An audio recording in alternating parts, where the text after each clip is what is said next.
Militaries کے لیے ایک الاؤنس دیا گیا ہے، وہ کتنا پرسنٹ ہے، اس کا فائنینشیل امپیکٹ کتنا ہے یہ بتا دیں۔ لاسٹ ایئر آپ نے اناؤنس کیا تھا ایک پینشن اسکیم سویلین کے لیے اناؤنس کی تھی، آپ نے اناؤنسمنٹ میں اگر آپ کو تقریر یاد ہو آپ نے کہا کہ ملٹری کے لیے 1 سال کی ایگزمپشن دے رہے ہیں اس سال سے، اب مزید اس کو کتنی ایگزمپشن دی گئی ہے؟ دوسرا سر آپ نے بہت ساری چیئرمین صاحب نے کہا کہ فنڈ کے ساتھ ہیں ہم ایگزمپشن ہم وڈرا کر لی ہیں ساری، 111 اداروں کو آپ نے ایگزمپشن دی ہے اس بجٹ میں نیکسٹ ایئر، اور اس میں اتنے بڑے بڑے ادارے ہیں کہ زیبسٹ ہے، شفا ہاسپٹل ہے جو سب سے مہنگے ہاسپٹلز ہیں، اور ضیاء الدین ہے آپ کو پتہ ہے، اور میں اگر لسٹ گننا فوجی فاؤنڈیشن کے سارے ادارے ہیں، تو اس کی وجہ کیا ہے؟ آپ پولیٹیکل پریشر میں آئے ہیں اتنے سارے اداروں کو، عوام سے تو آپ نے ایگزمپشن ختم کر دی، اور لیکن یہ بار کونسل بھی ہیں ساری ابھی بتا رہے ہیں یہ، تو یہ ایک بتا دیں۔ دوسرا سر آپ نے سر وہ سوال نہیں آئیں گے، 6,500 ارب روپے آپ نے ٹیکس لے کے کنزمپشن آپ نے خرچے پورے کرنے ہیں، آپ نے بجلی کی قیمت اس وقت جو ہے ریٹ اس کے باوجود آپ پاور ڈویژن کی جو خراب پرفارمنس ہے ان کو ہزار ارب روپیہ پھر آپ دینے جا رہے ہیں، حالانکہ آپ ساری سبسڈی ودرا کر چکے ہیں۔ آئی تھنک یہ کیونکہ یہ دوسرا تیسرا تو مجھے اب یاد نہیں رہا، لیکن دیکھیں یہ جو ابھی نہیں آپ کوئی ایسی بات نہیں ہے، مجھے آپ فکر نہ کریں، لیکن یہ جو ابھی سبسڈی کی ریڈکشن کی بات کی ہے فائنانس سیکرٹری صاحب نے، میں آخری سوال سے شروع کرتا ہوں، پھر یہ این پی اوز پہ آئیں گے، پھر آپ کے جو اگلے سوال ہیں اس میں فائنانس سیکرٹری صاحب اس پہ کچھ ذکر کر دیں گے۔ دیکھیے یہ پچھلے سال پاور سائٹ پہ جو ریکوریز ہیں اس میں کوئی شک کی گنجائش نہیں ہے کہ وہ بہتر ہوئی ہیں۔ The transmission losses still need to move in the right direction۔ تو یہ میں ایک ایسی بات کر رہا ہوں جو مسلمہ ہے، آپ اس کو فیکٹس اینڈ فگرز کے ساتھ پاور منسٹری کے ساتھ بھی اس میں ڈیل کر سکتے ہیں۔ کوئی وجہ ہے نا کہ وہ سبسڈی نیچے گئی ہے، کوئی وجہ ہے کہ اگر امپروومنٹ نہ آتی تو پھر یہ سبسڈی کی جو انہوں نے ریڈکشن کی بات کی ہے تو ہمیں پھر کم از کم اس لیول پہ رکھنی پڑتی اگر اس میں کوئی اضافہ نہ اگر اضافہ ہو رہا ہوتا ہے، تو یہ اس کا جواب ہے۔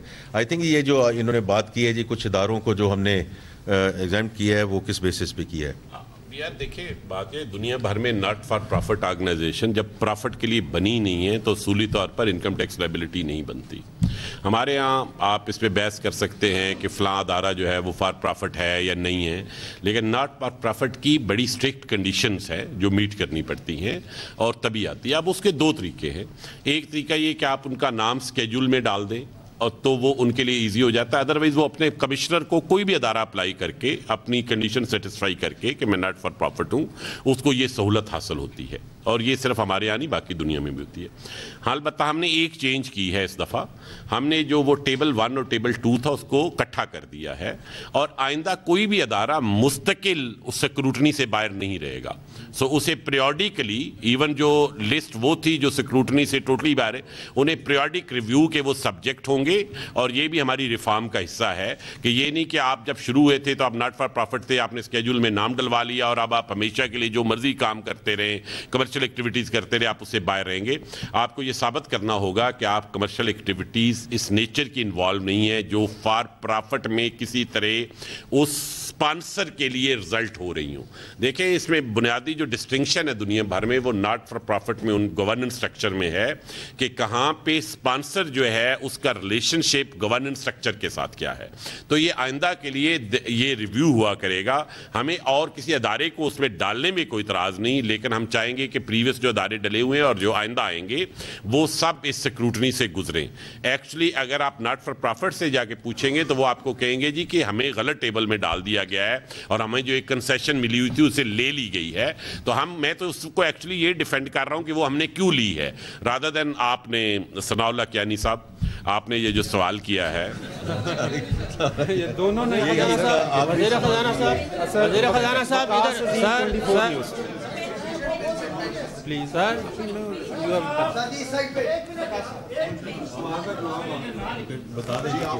سب کو باری باری آئے گی، سب یا ثنا بھائی کرتے ہیں نا، کیا ہو گیا ہے دیں گے، سیکٹری صاحب کہیں نہیں جاتے کچھ دے کے جائیں۔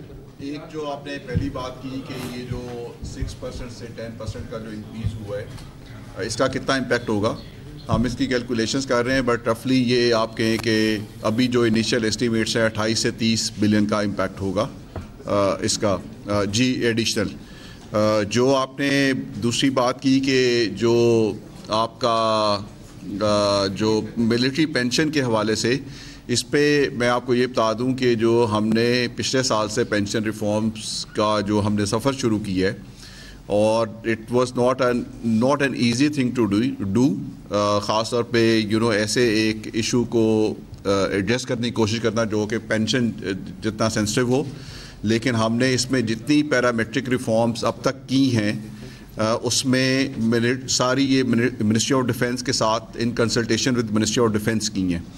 کنٹریبیوٹری پینشن اسکیم جو ہم نئے امپلائیز کے لیے لے کے آ رہے ہیں، جو ہم نے سویلین امپلائیز پہ شروع بھی کر دی ہے 1 جون 2024 پچھلے سال سے، اور اس کے لیے ہم نے نان بینکنگ فائنینس کمپنی بنا دی ہے. ہم اس سال پینشن فنڈ میں بہت زیادہ اماؤنٹ نہیں ہے but we are making some allocation for pension fund. Contributory pension آپ کو پتہ ہے ملٹری کا سروس اسٹرکچر ڈفرینٹ ہے، ہمارا ڈفرینٹ ہے. وہاں پہ تو لوگ 30-35 سال کی عمر میں ان کے کچھ لوگ جو ہیں وہ ریٹائر ہو جاتے ہیں. سو اس لیے اس کو آپ ایک یونیفارم سٹینڈرڈ سے اس کو آپ ڈیل نہیں کر سکتے. So we are in consultation with ministry of defence, اور بلکہ یہ ہم بجٹ میں مصروف رہے ہیں. ہم نے اگلے کوئی ہفتے میں دوبارہ منسٹری آف ڈیفینس کے ساتھ بیٹھتے ہیں کہ کنٹریبیوٹری پینشن اسکیم کس طریقے سے کن ٹائم لائنز کے ساتھ جو ہے ہم اس طرف بھی اس کو انٹروڈیوس کریں. So that's where things are. چلیں جی ان کا سوال لے لیں جی. نہیں وزیر خزانہ صاحب یہ بتائیں. وقاص عظیم 24 نیوز. وزیر خزانہ سر باری باری آئے گی نا، آپ سب اکٹھے تو نہیں کر سکتے آپ سوال. ناکامیوں کی ایک داستان ہے. اس سال کے دوران پی او ایس ناکام ہوا ہے، ٹریک اینڈ ٹریس ناکام ہوا ہے، ریٹیلرز ناکام ہوئے ہیں، پراپرٹی کی جو تجاویز تھیں وہ ناکام ہوئی ہیں. اس کے باوجود ایف بی آر کے افسران کو انعامات سے نوازا جا رہا ہے.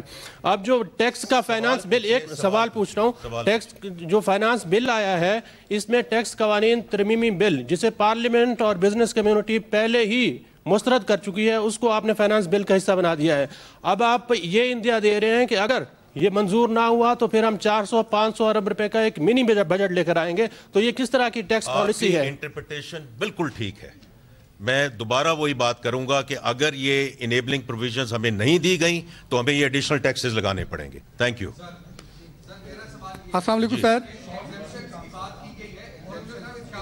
ہمیں میرا مائک ادھر ہے. آپ کا سوال پرسو ہو گیا. ہم دیکھ رہے ہیں کہ وہاں اب بھی جو ہے وہ ابھی آپ نے 10-10% لگایا ہے. وہاں پر 18% ٹیکس لگا دیں تو کیونکہ وہاں جو انڈسٹری ہے وہ انڈسٹری جو ہے وہ یہاں بھی ہے تو اس پر یہ 18% کا یونیفارم جو ہے وہ دیکھیں یہ فاٹا پاٹا کے سلسلے میں آپ بات کریں تو دیکھیے یہ آپ یہ تو اپریشیٹ کیجئے نا کہ ڈائریکشن آف ٹریول رائٹ. پچھلے سال میں ایک منٹ سر، ایک منٹ ذرا تشریف رکھیں آپ. پچھلے سال میں یہ بجٹ کی سپیچ میں لے کر جا رہا تھا when I was told کہ یہ آپ مت کریں، بٹ میں نے کل بھی یہ بجٹ کی سپیچ میں کہا ہے کہ the entire industry is up in arms, whether it's oil, whether it's steel, اور it's not about any صوبہ.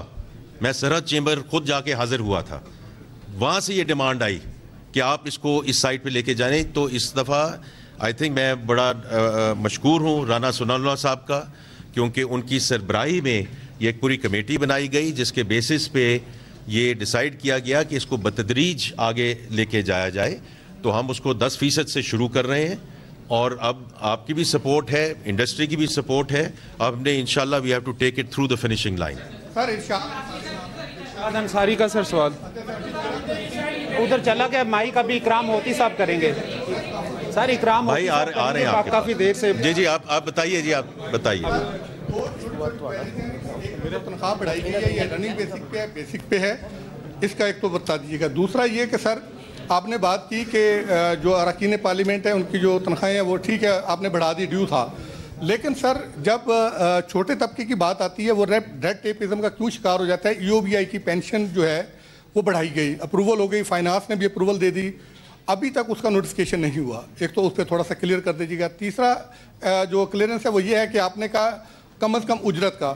سر نہ کم از کم اجرت کوئی انڈسٹریلسٹ اپنی خوشی سے دینا چاہتا ہے، نہ ٹیکس دینا چاہتا ہے. اگر ان کی ول پہ چلنا ہے تو پھر تو ٹیکس بھی آپ چھوڑ دیں، لیکن آپ نے غربت کا بھی تو ان کا بھی تو خیال رکھنا ہے۔ کویسچن میرا یہ ہے FBR سے سر کہ جو آپ نے انفورسمنٹ میجر لیے ہیں، ٹھیک ہے، یہ سارا کچھ اچھا ہے، اس کو ہونا چاہیے، لیکن کیا آپ نہیں سمجھتے کہ آپ کے پرائم منسٹر کے خود چیئرمین لنگڑیال صاحب کے یہ ویژن کے اگینسٹ بھی ہے؟ آج تک آپ یہی کہتے رہے کہ ہم ہیومن انٹریکشن اور FBR کی کرپشن کا جو دروازہ ہے وہ ہم بند کرنا چاہ رہے ہیں کہ لوگ آٹومیشن کی طرف جائیں۔ آپ نے ان لاز کے ذریعے ایسے سخت جو ہے وہ اختیارات بہا دے دیے ہیں FBR کو کہ آپ نے کوئی ایسا بھی رکھا ہے کہ اگر ان اختیارات کو کوئی مس یوز کرے تو ان کے لیے کیا ہوگا؟ ٹھیک ہے، بس آپ تشریف رکھیں۔ میں آپ کے آخری سوال کا ہی میں لنگڑیال صاحب کو کہوں گا کہ وہاں سے یہ شروع کریں، کیونکہ یہ ریٹیلر ہول سیلر کی جو بات ہوتی ہے تو وہ تو یہی ہو سکتا ہے نا کہ وہاں فوجیں بھجوا دیں، ہم پولیس بھجوا دیں، ہم یہ بھجوا دیں۔ یہ آپ کو اس کا جواب دیں گے کہ what is the institutional way of making sure کہ this particular segment comes into the net, اور ہم اس میں انفورسمنٹ کیسے کر رہے ہیں اور کرنے جا رہے ہیں، وہ ذرا بتائیے جی۔ دیکھیں، میں جو پوری FBR کی ٹیکس رجیم ہے نا، ایکسیپٹ فار GDs جو کسٹمز والے ڈکلیئر کرتے ہیں، امپورٹرز ڈکلیئر کرتے ہیں، وہ سیلف اسیسمنٹ کے اوپر مبنی ہے کہ انسان خود جو ڈکلیئر کرتا ہے it is accepted until questioned otherwise. GD جو ہے اس نے اپروو ہونا ہوتا ہے، جو ڈکلیریشن ہے اس نے کسٹم اتھارٹیز اپروو کرتی ہے۔ FBR میں صرف وہ ایک چیز رہ گئی ہے جس میں سیلف اسیسمنٹ کو آٹومیٹکلی وہاں بھی گرین چینل میں ایکسیپٹ کر لیا جاتا ہے، نہیں کیا جاتا۔ اب سیلف اسیسمنٹ کا موڈ تب چل سکتا ہے جب اسٹرانگ ڈیٹرنس موجود ہو۔ اگر